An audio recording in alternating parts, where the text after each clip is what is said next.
अस्सलाम वालेकुम स्टूडेंट्स। बच्चों, आज का जो टॉपिक है वो डिफ्रैक्शन ऑफ लाइट का है और आज का जो लेक्चर होगा उसके अंदर डिफ्रैक्शन ऑफ लाइट को समझेंगे, सिंगल स्लिट डिफ्रैक्शन समझेंगे और आखिर में किस तरीके से काम करती है डिफ्रैक्शन ग्रेटिंग। ये हमारा टॉपिक होने वाला है। तो चलिए पहले थोड़ा सा इंट्रोडक्शन समझते हैं कि एक्चुअली डिफ्रैक्शन ऑफ लाइट क्या है। सपोज करो कि कोई प्लेन वेव है, वो अप्रोच कर रही है किसी ऑब्स्टेकल को, किसी रुकावट को। ठीक है ना, कोई भी एक वेव है सीधी सीधी चलती हुई आ रही है और वो एक रुकावट से गुजर रही है। अगर हम ज्योमेट्रिक ऑप्टिक्स को इस्तेमाल करें तो हम ये एक्सपेक्ट करेंगे कि जाहिर सी बात है कि जो रेज हैं वो जब टकराएंगी, किसी रुकावट से टकराएंगी तो रिफ्लेक्ट हो जाएंगी। यानी कि होगा ये कि उसका एक शार्प और वेल डिफाइंड शेडो बनेगा स्क्रीन के ऊपर। ठीक है, अगर कोई ऑब्स्टेकल के बाद जो है वो स्क्रीन मौजूद है तो जैसे मिसाल के तौर पर ये एक लाइट सोर्स है। ठीक है, और ये कोई स्क्रीन आ गई। अगर मिसाल के तौर पर मैं लाइट सोर्स को ऑन कर दूं तो आप देखेंगे जो लाइट होगी वो सीधा सीधा स्क्रीन पे चली जाएगी इस तरीके से। लेकिन अगर लाइट सोर्स और स्क्रीन के दरमियान में मैं कोई ऑब्जेक्ट रख दूं तो आप नोटिस करेंगे कि उस ऑब्जेक्ट के आने की वजह से होगा ये कि जो लाइट होगी वो ऑब्जेक्ट तक तो पहुंचेगी, लेकिन उस ऑब्जेक्ट का एक वेल डिफाइंड शेडो आपको नजर आएगा स्क्रीन के ऊपर। ठीक है ना, ये आप एक्सपेक्ट करते हैं, जाहिर सी बात है ऐसे ही होता है। दो बातें हैं जो इससे आप ऑब्जर्व करेंगे।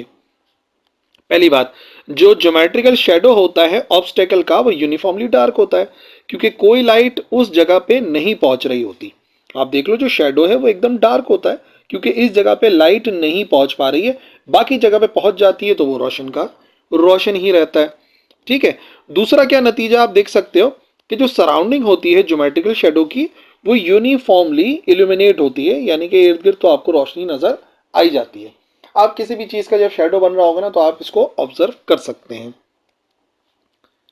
पर अगर कोई भी ऑब्स्टेकल ऐसा है कि उसके अराउंड लाइट बेंड हो जाए, ठीक है, और लाइट स्प्रेड हो जाए बाकायदा उस ज्योमेट्रिकल शेडो के अंदर, समझ रहे हो। अभी तो आपको नजर आ रहा था कि ऑब्जेक्ट क्योंकि बड़ा था तो आप देख रहे थे कि जो शेडो था वो पूरा का पूरा शेडो था और इर्द गिर्द लाइट थी। लेकिन अगर लाइट इस तरीके से बेंड हो ऑब्स्टेकल के अराउंड कि वो लाइट स्प्रेड हो जाए ज्योमेट्रिकल शेडो के अंदर, तो इसको कहते हैं डिफ्रेक्शन ऑफ लाइट।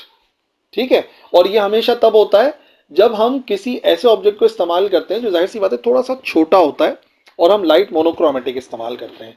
अब ये जो स्क्रीन के ऊपर आपको नजर आ रहा है ना, ये आपको नजर आ रहा है एक रेजर ब्लेड है, उसके ऊपर मोनोक्रोमेटिक लाइट डाली गई है।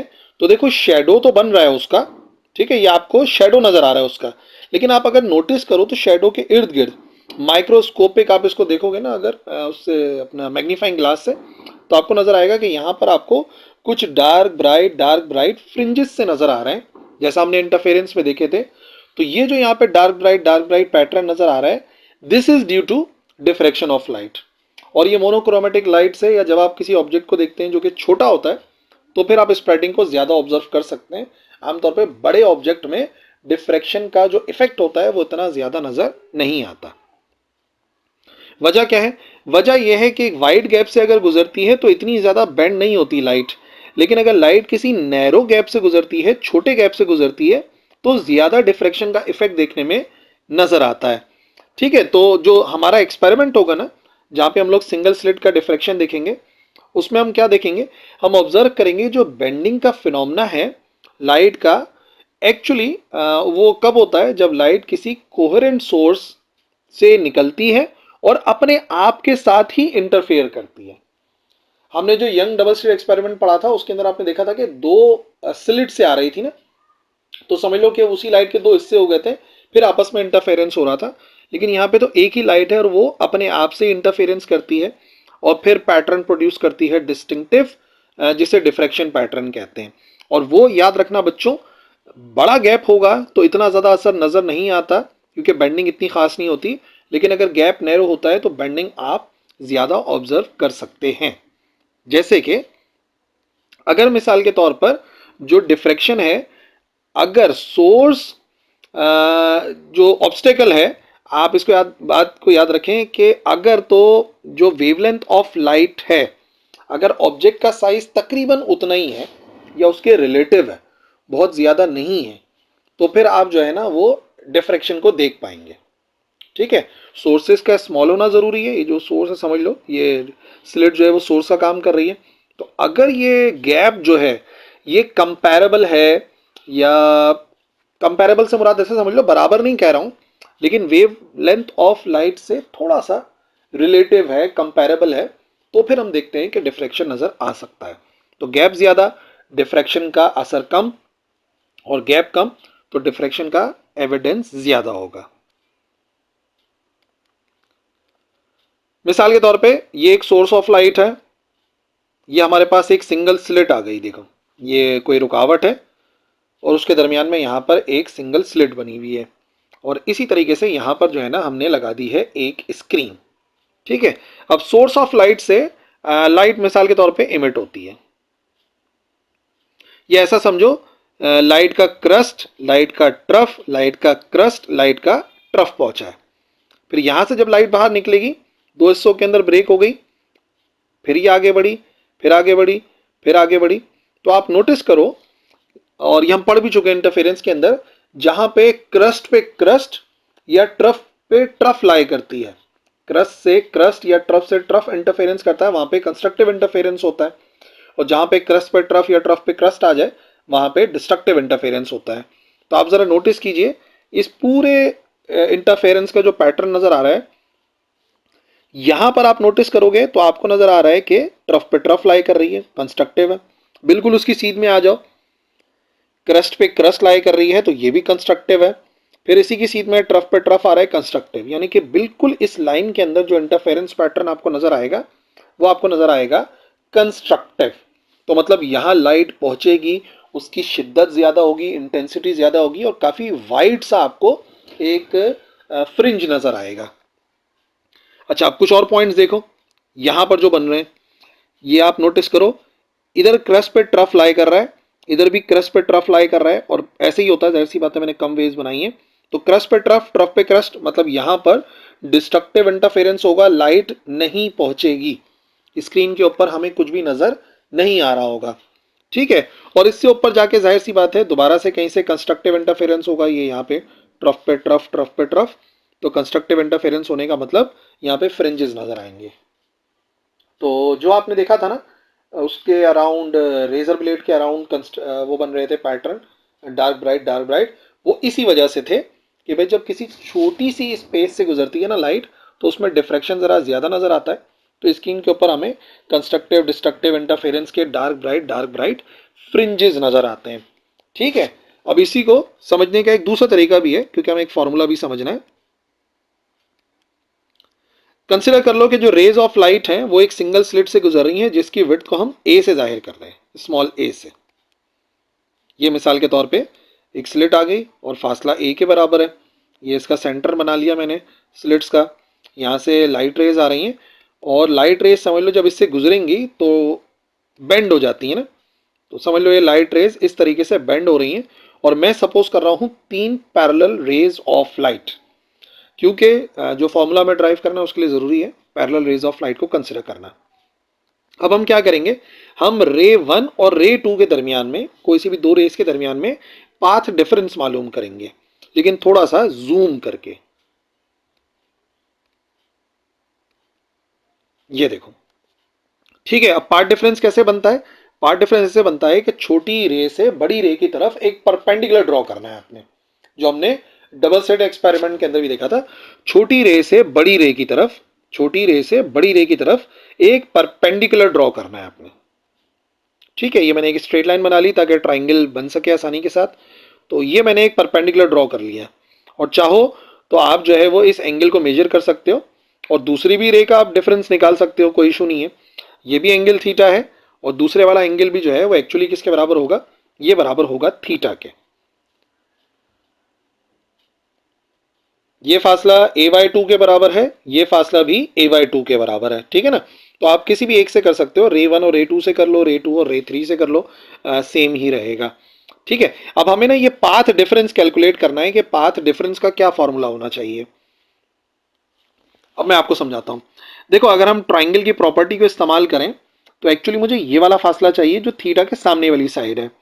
तो वैसे आपको पता है साइन थीटा बराबर होता है परपेंडिकुलर अपॉन हाइपोटेन्यूज।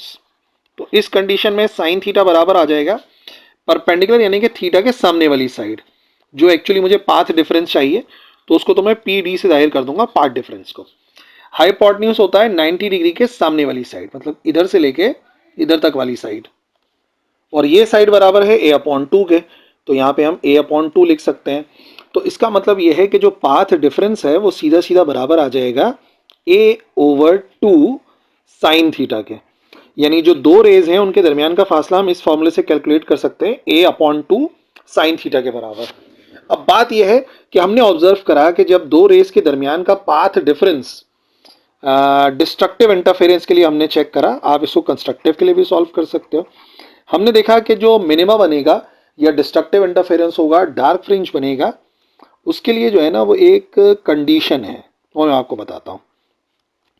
कंडीशन ये है कि पाथ डिफरेंस बराबर होना चाहिए हाफ लेमडा के, ठीक है, यानी कि अगर दो रेस में पाथ डिफरेंस वेवलेंथ के आधे के बराबर है तो डिस्ट्रक्टिव इंटरफेरेंस होगा, ठीक है। अब ये हो गई लेट से हमारी इक्वेशन 2। हमारी जो कंडीशन है, कंडीशन के मुताबिक पाथ डिफरेंस अगर रे का कम से कम वेवलेंथ के हाफ के बराबर होता है तो डिस्ट्रक्टिव इंटरफेरेंस होता है, और जो हमारा केस है इसके अंदर पाथ डिफरेंस जो है वो एक्चुअली बराबर है, इसको इक्वेशन 1 कर देते हैं, वो बराबर है a अपॉन 2 साइन थीटा के। तो अगर मैं इक्वेशन 1 और 2 को कंपेयर करूं, कंपेयरिंग इक्वेशन 1 एंड इक्वेशन 2, तो मुझे रिजल्ट मिला कि भाई 1 अपॉन 2 लेमडा किसके बराबर आ रहा है, ये बराबर आ रहा है 1 अपॉन 2 ए साइन थीटा के। ए अपॉन 2 लिख दो कि 1 अपॉन 2 एक ही बात है, ये दोनों कैंसिल हो गए, तो इसका मतलब लेमडा बराबर होना चाहिए ए साइन थीटा के बराबर, ठीक है। ये हमने दो एक रे के दरमियान में देख लिया, पहली और दूसरी रे के दरमियान में। लेकिन ओवरऑल अगर हम दूसरे के लिए करें तब भी ये आएगा, तीसरे के लिए, चौथे के लिए, तो इसका मतलब ये हुआ कि अगर मुझे कैलकुलेट करना है फॉर nth ऑर्डर, यानी कि अगर मुझे कैलकुलेट करना है कि हाँ भाई मैं सिर्फ जो है वो ऑर्डर पुट कर दूं कि कौन सा वाला फ्रिंज है, पहला फ्रिंज है, दूसरा फ्रिंज है, तीसरा फ्रिंज है, तो उसकी जगह पर हम n भी पुट कर सकते हैं। तो उसके लिए फॉर्मूला बनता है कि a साइन थीटा एक्चुअली बराबर होता है n लैम्डा के, ठीक है। इसको m से भी जाहिर कर सकते हैं। a आप समझ गए, ये स्लिट सेपरेशन है, और n जो है ना नंबर ऑफ फ्रिंज है, जो कि एक्चुअली 0 भी हो सकता है, 1 भी हो सकता है, प्लस माइनस 2 भी हो सकता है, 3, 4 एंड सो ऑन, ठीक है। तो इससे हम लोग कैलकुलेट कर सकते हैं कि अगर मुझे नंबर ऑफ फ्रिंज पता हो तो लेमडा निकाल सकता हूँ, एंगुलर डेविएशन कैलकुलेट कर सकते हैं, और स्लिट के दरमियान का फासला भी कैलकुलेट कर सकते हैं, ठीक है। तो ये तो हो गया सिंगल स्लिट डिफ्रैक्शन। लेकिन क्या स्लिट एक से ज्यादा होगा, फिर क्या कंडीशन होगी? तो देखो दो क्या, चार क्या, हजारों स्लिट बना के देखते हैं, डिफ्रैक्शन ग्रेटिंग को पढ़ते हैं। डिफ्रैक्शन ग्रेटिंग क्या है? हमने एक सिंगल स्लिट के बजाय large number of parallel slits को इस्तेमाल करना है जिनकी विड्थ बराबर है, और ये जो अरेंजमेंट है इसको डिफ्रैक्शन ग्रेटिंग कहते हैं। क्या है डिफ्रैक्शन ग्रेटिंग? ये एक गिलास का पीस होता है जिसमें बहुत सारी पैरेलल ओपेक लाइंस बनाई जाती हैं, बहुत ही माइक्रोस्कोपिक लाइंस होती हैं, छोटी छोटी और इक्वी डिस्टेंट होती हैं। तो जो ट्रांसपेरेंट पोर्शन होता है वो स्लिट के तौर पे काम करता है, गैप के तौर पे काम करता है, तो वहाँ से रोशनी गुजर जाती है, और जहाँ पर हमने लाइन लगाई थी वहाँ से रुक जाती है। जैसे मिसाल के तौर पे ये एक डिफ्रैक्शन ग्रेटिंग है जिसमें 600 लाइंस लगी हुई हैं पर मिलीमीटर, यानी समझ लो कि इतनी पतली पतली लाइंस यहाँ पर लगाई गई हैं कि 600 लाइंस हैं 1 मिलीमीटर के अंदर। तो जब भी लाइट इनसे गुजरेगी तो जो स्लिट होगी, जहाँ पे लाइन नहीं होगी, जो ट्रांसपेरेंट पोर्शन होगा, वहाँ से लाइट गुजर जाएगी, और जहाँ पे हमने निशान लगाया है वहाँ से रुक जाएगी। तो एक क्या, दो क्या, समझ लो यहाँ पर 600 स्लिट्स हैं जहाँ से रोशनी जो है वो गुजर सकती है।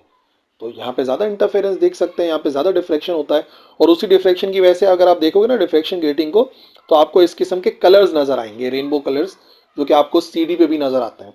और बाय द वे सीडी पे भी डिफ्रैक्शन की वजह से ही ये कलर्स नज़र आते हैं। अच्छा जी, देखो ऐसे है ना, ये जो लाइंस बनी हैं, तो ये जो डिस्टेंस होता है डिफ्रैक्शन ग्रेटिंग के अंदर, इसको ग्रेटिंग एलिमेंट से जाहिर करते हैं। और ये एक्चुअली कैसे कैलकुलेट करते हैं? टोटल लेंथ ऑफ ग्रेटिंग कितनी है उसको डिवाइड करा दो नंबर ऑफ ओपेक लाइंस से। भाई आपने जितनी लाइंस हैं आपने देखी लाइंस की वैल्यू, उसको डिवाइड कर देना है नंबर ऑफ ओपेक लाइन से। इसको आमतौर पे अगर मिसाल के तौर पे मैं 1 सेंटीमीटर वाली कैलकुलेट कर रहा हूँ तो इसको 1 सेंटीमीटर, लेंथ 1 सेंटीमीटर है और जितनी भी लाइंस होंगी, या चलो 1 मिलीमीटर वाली कर लेते हैं, 1 मिलीमीटर पिछली वाली थी तो इसको डिवाइड करा देंगे 600 से, तो इसका मतलब जो उसका ग्रेटिंग एलिमेंट होगा एक्चुअली बराबर हो जाएगा 1/600 और मिलीमीटर के, यानी कि उसकी एक स्लिट का इतना फासला होगा, है ना, एक स्लिट का इतना विड्थ होगा। ठीक है, अब कंसिडर कर लो कि एक parallel beam of monochromatic light है जो कि इसके ऊपर टकरा रही है और वेव्स जो है वो स्लिट से गुजर रही हैं, और आगे हमने एक कॉन्वेक्स लेंस को भी रखना है जो कि उन रेस को आपस में करीब लेकर आएगा, ब्रिंग करेगा उनको आपस में, ब्रिंग देम टुगेदर, और स्क्रीन पे जाएगा एक पर्टिकुलर जगह पर, और हम देखेंगे कि भाई वहाँ पर कोई ना कोई पैटर्न बन रहा है, ब्राइट फ्रिंज होगा, डार्क फ्रिंज होगा। जैसे कि ये बहुत सारी स्लिट्स में से मैंने अभी 3 स्लिट्स आपको दिखा दी, और ये स्क्रीन आ गई, यहाँ से रेज ऑफ लाइट जा रही थी तो पैरेलल थी, हमने एक कॉन्वेक्स लेंस को सामने रखा, कॉन्वेक्स लेंस ने उनको एक पॉइंट के ऊपर जमा कर दिया, और ये जो डिस्टेंस होता है ये मैंने आपको बता दिया, इसको डी से जाहिर करते हैं जो कि ग्रेटिंग एलिमेंट कहलाता है। कैलकुलेट करने का बड़ा सिंपल सा फॉर्मूला मैंने आपको बताया कि अगर आपने कैलकुलेट करना है तो लेंथ ऑफ ग्रेटिंग को डिवाइड कर दो नंबर ऑफ लाइन्स से, या फिर ये भी तरीक़ेकार है A+B भी कर सकते हैं। मान लो कि ये जो ओपनिंग है स्लिट ये A के बराबर है और जो सेपरेशन है वो B के बराबर है, तो दोनों को ऐड करके भी ग्रेटिंग एलिमेंट कैलकुलेट किया जा सकता है। ठीक है जी। अब देखो डिफ्रैक्शन ग्रेटिंग की एक खास बात यह है कि फॉर मैक्सिमा, मैक्सिमा का मतलब होता है जहाँ पर मैक्सिमम इंटेंसिटी वाली वो नज़र आएगी, लाइट नज़र आएगी। अब यहाँ पे मैक्सिमा बन रहा है अगर, तो हम ये देखते हैं कि जो पाथ डिफरेंस है वो बराबर होना चाहिए किसके, वो बराबर होना चाहिए एम लैम्डा के। ठीक है, कंस्ट्रक्टिव के लिए। और इसी तरीके से जो हमने पार्ट डिफरेंस कैलकुलेट करा था अभी सिंगल स्लिट के अंदर, वो किसके बराबर आ रहा था, वो बराबर आ रहा था ए साइन थीटा के। अब यहाँ पे जो स्लिट सेपरेशन है वो डी के बराबर है, तो हम यहाँ पे लिखेंगे डी साइन थीटा, ये मैक्सिमा की कंडीशन है और हमारे लिहाज से path difference D sine theta के बराबर आता है। इक्वेशन नंबर 2 हो गई। दोनों इक्वेशंस को कंपेयर करो, कंपेयरिंग इक्वेशन 1 एंड इक्वेशन 2, तो हमें क्या रिजल्ट मिलेगा, हमें रिजल्ट ये मिलेगा कि एम लेमडा बराबर आ जाएगा डी साइन थीटा के बराबर। सही है।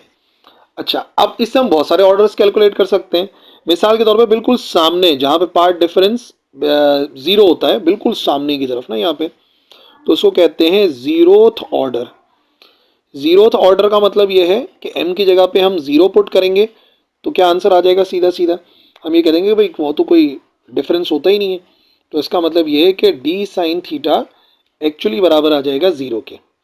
और इसी तरीके से मिसाल के तौर पे अगर आपने कैलकुलेट करना है फर्स्ट ऑर्डर, तो फर्स्ट ऑर्डर के लिए m बराबर हो जाएगा 1 के, तो हम बोलेंगे लैम्डा के बराबर हो जाएगा डी साइन थीटा। और इसी तरीके से सेकंड ऑर्डर निकाल लो कि थर्ड ऑर्डर निकाल लो। सही है बच्चों। तो भाई सिंगल स्लिट डिफ्रैक्शन को अगर अच्छे तरीके से समझ लिया ना, तो डिफ्रैक्शन की रेटिंग ऑलरेडी आप अच्छे तरीके से समझ सकते हैं। ठीक है, तो बस यही समझना है आपने डिफ्रैक्शन के अंदर, जहाँ हमने डिफ्रैक्शन ऑफ लाइट को समझा और फिर उसके बाद हमने जो है वो डिस्कस करा डिफ्रैक्शन ग्रेटिंग को। और अगर कोई कन्फ्यूजन है तो आप लिख सकते हैं कमेंट सेक्शन में, मैं इंशाल्लाह ज़रूर रिप्लाई करूँगा। That's all for this video. अल्लाह हाफिज़।